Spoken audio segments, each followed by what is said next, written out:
What if the life growing inside you was never truly yours? What if the joy you were promised was built on someone else's tragedy? On a quiet Christmas Eve, one woman prepares to give birth. But before the night is over, her home will turn into a battlefield, her body into a prison, and motherhood into a nightmare she can never escape. This is not a story about survival. This is a story about loss, obsession, and the terrifying price of stolen hope. At the very beginning of the movie, we see a young couple sitting inside a car, smiling with pure joy. They believe their lives are finally complete because they are going to have a baby soon.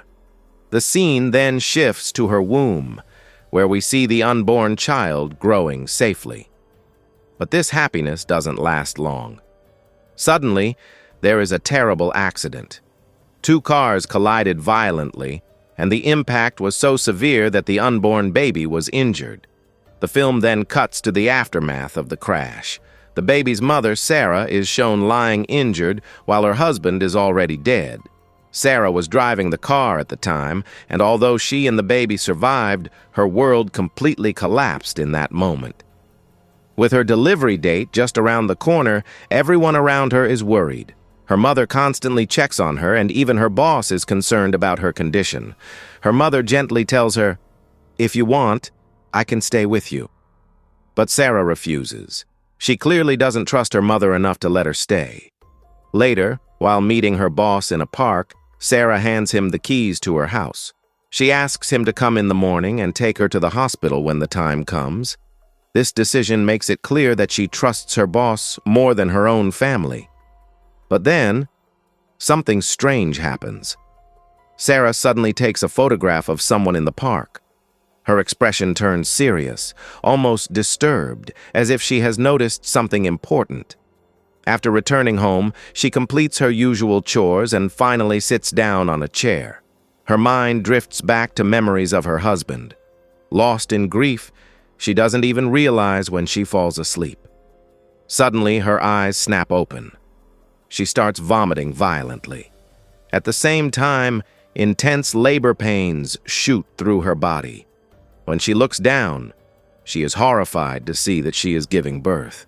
Even worse, her newborn baby is being dragged away by her black cat. Terrified and screaming, Sarah panics. But just as quickly, everything disappears. It turns out, it was only a nightmare. Just then, a sudden knock echoes through the house.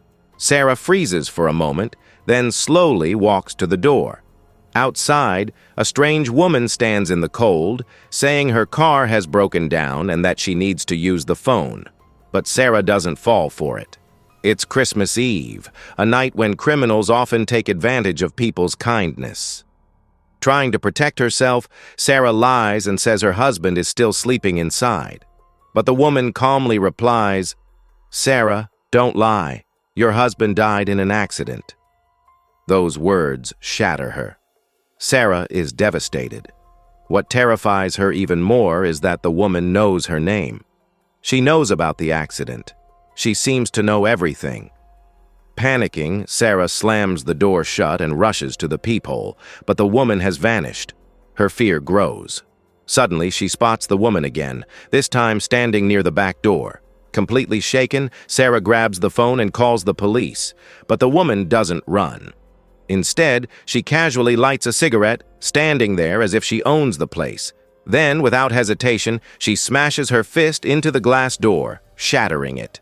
Terrified, Sarah grabs her camera and starts taking pictures.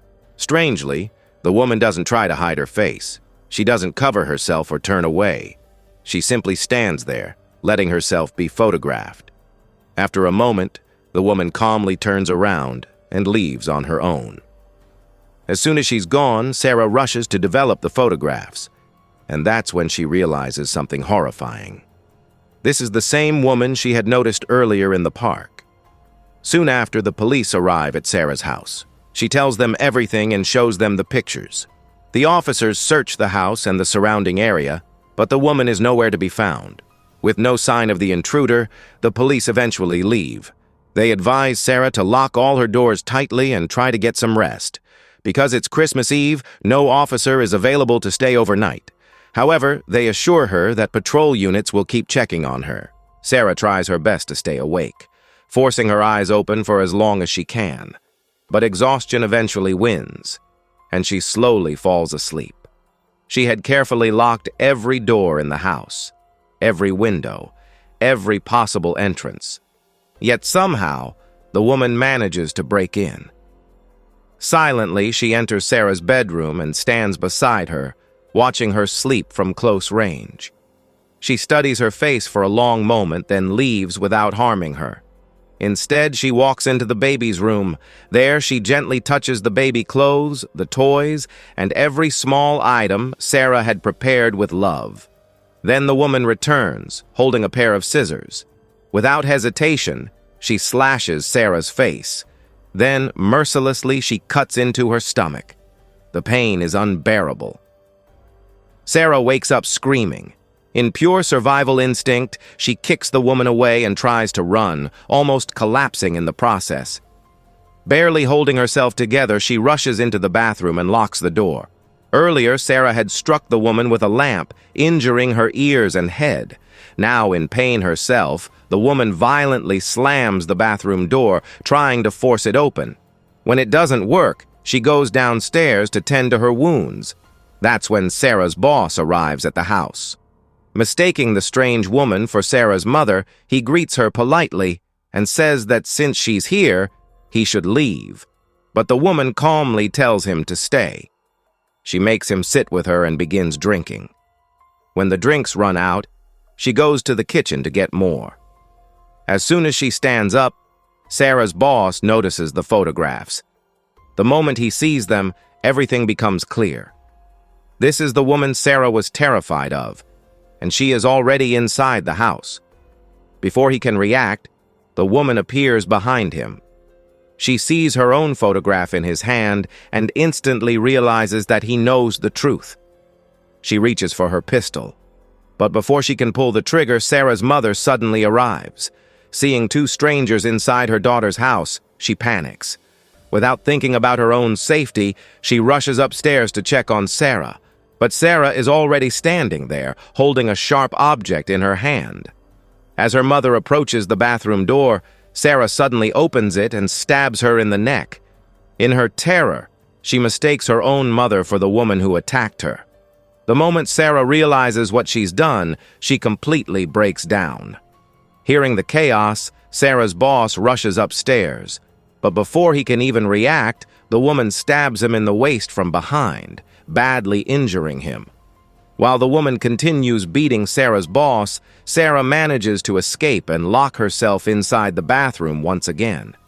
Enraged, the woman pins the wounded man against the bathroom door. His screams echo through the house, making it clear that he's still alive. The constant noise drives her insane. She drags him away, throws him to the floor, sits on top of him, presses a pillow over his face, and suffocates him to death. Realizing the woman is distracted, Sarah seizes the chance to escape the bathroom and run toward her room. But the moment the woman hears her, she rushes after her. Sarah tries to return to the bathroom again, but this time the woman grabs her hair through the doorway. Both of them struggle with all their strength, fighting for control of the door. Desperate, Sarah grabs the same needle she used earlier. She stabs the woman's hand repeatedly. Screaming in pain, the woman finally pulls her hand away. Sarah slams the door shut and locks it. Despite being injured, the woman casually lights a cigarette. Then Sarah's black cat enters the room. Without a second thought, the woman grabs the cat, crushes its head between her hands, and brutally kills it. After killing the cat, the woman becomes even more violent. Blinded by rage, she starts attacking the bathroom door with her scissors, trying to break it down. Sarah knows she needs a weapon to survive. With no other choice, she smashes the bathroom mirror with her fist and grabs a sharp piece of broken glass. Before she can do anything, a knock suddenly echoes through the house. The woman instantly regains her composure and goes to answer the door. It's the police. They've come to check on Sarah, just as they promised. Pretending to be Sarah, the woman calmly tells them that everything is fine. The officers begin to leave. But then one of them pauses. He remembers that Sarah is pregnant, and the woman standing in front of him clearly isn't. At that moment, the truth hits them. This is the woman Sarah had been terrified of. Hearing the police, Sarah bursts out of the bathroom, desperately trying to reach them, but the woman grabs her. With terrifying strength, she slams Sarah's hand against the wall and drives the scissors straight through it, pinning her hand in place. As the officers rush back toward the house, Sarah's screams fill the air. One officer tackles the woman while the other runs to help Sarah. But this woman is uncontrollable. With inhuman force, she flips the officer over, throws him to the ground, and grabs him. Using the same knitting needle Sarah had stabbed her with earlier, she viciously slashes both of his eyes. The officer collapses in agony. The woman takes his gun and heads toward the bathroom, where Sarah is trapped once again. Another officer tries to reach Sarah, but before he can, the woman shoots him in the head. The impact is so brutal that half of his head is blown apart. Now she turns her attention back to Sarah. Summoning every bit of courage she has left, Sarah pushes her away, crawls back into the bathroom, and locks the door again. But this time, the woman has a gun.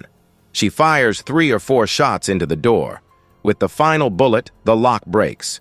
Sarah stands ready inside, clutching the shard of mirror, prepared to attack. The woman approaches, armed with both a pistol and her scissors. Suddenly, she senses movement downstairs. Outside the house, 3 officers and a prisoner are waiting.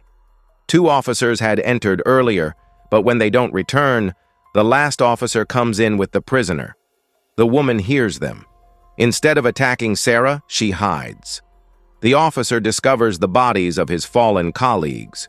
Horrified, he rushes upstairs with the prisoner to find Sarah.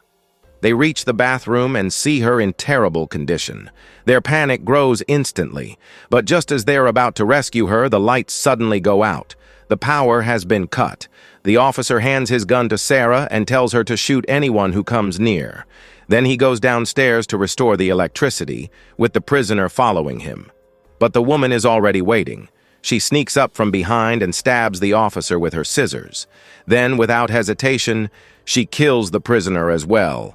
Exhausted, bleeding, and in unbearable pain, Sarah collapses onto her bed.